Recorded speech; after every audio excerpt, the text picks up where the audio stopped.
What's the best skill in the Elden RIng DLC? That's a question on everyone's mind who's playing it. So today, we're going to look at the best skills you can get early in the game. For this video, I acquired every skill available in the Elden RIng DLC and spent at least an hour exploring each one. Which early game skill is the best? Let's find out.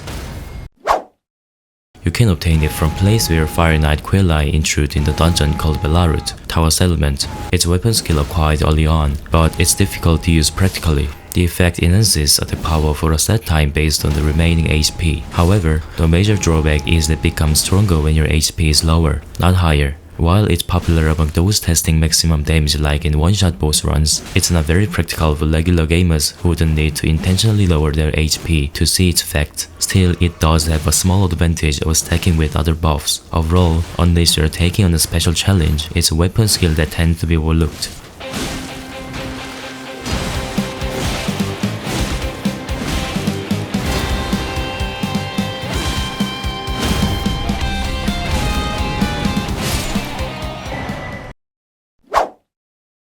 You can obtain this as a reward by defeating the boss Black Knight Erdtree in the Fort of Reprimand, accessible early in the game. When used, it summons wings similar to those used by Crucible Knights, allowing you to fly and charge forward. This skill has a gimmick where, when equipped with twin blades, it spins your body like a drill during attacks. It has both advantages and disadvantages. Many find it cool, and if used at the right distance, it can deliver a lot of multi-hit damage quickly. However, if you don't manage the distance correctly, it may not deal much damage or even pass through enemies, putting you at risk. Moreover, it doesn't work with blood affinity, which is considered a downside as it doesn't utilize the strength of twin blades. Nevertheless, its base damage is strong, making it effective against large bosses.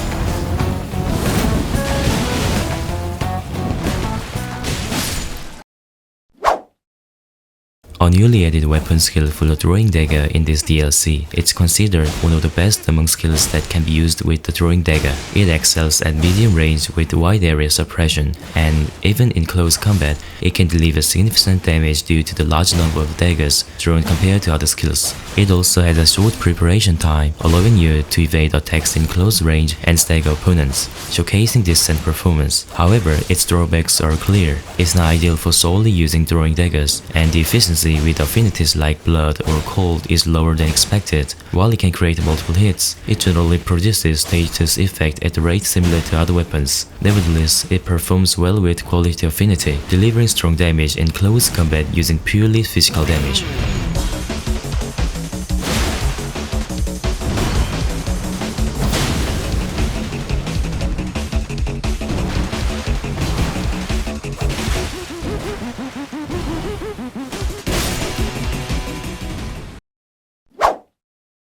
This skill is initially equipped on the backhand blade, the first weapon you can obtain. When this weapon skill is activated, it grants invincibility during the attack and allows you to strike from behind the enemy. Even if you can't always position yourself directly behind the enemy, it offers an option to ignore the opponent's guard, making it very effective against humanoid enemies like soldiers or knights who carry shields. It's also the most comfortable skill to use against golems in the forge due to its characteristic. However, it can miss if enemies move a lot or are numerous, and using it consumes a significant amount of FP. Therefore, it's best used when maintaining a moderate distance from enemies, such as when they attack or raise their shields.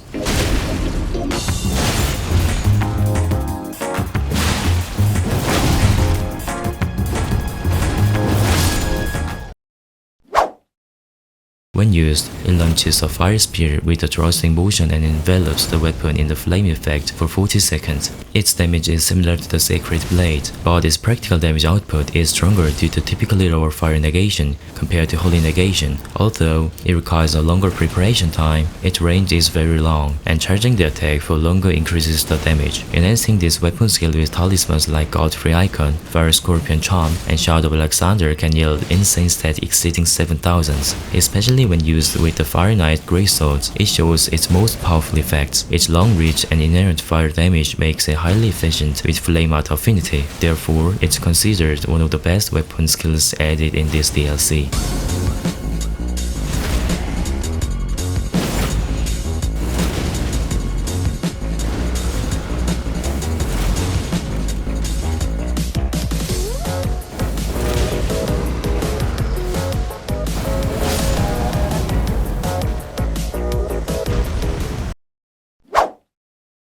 Today we've explored the skills available early in the game. Next time, we'll look into even more powerful skills and one boasting extraordinary performance available in the mid-game. If you're curious about the next video, please subscribe.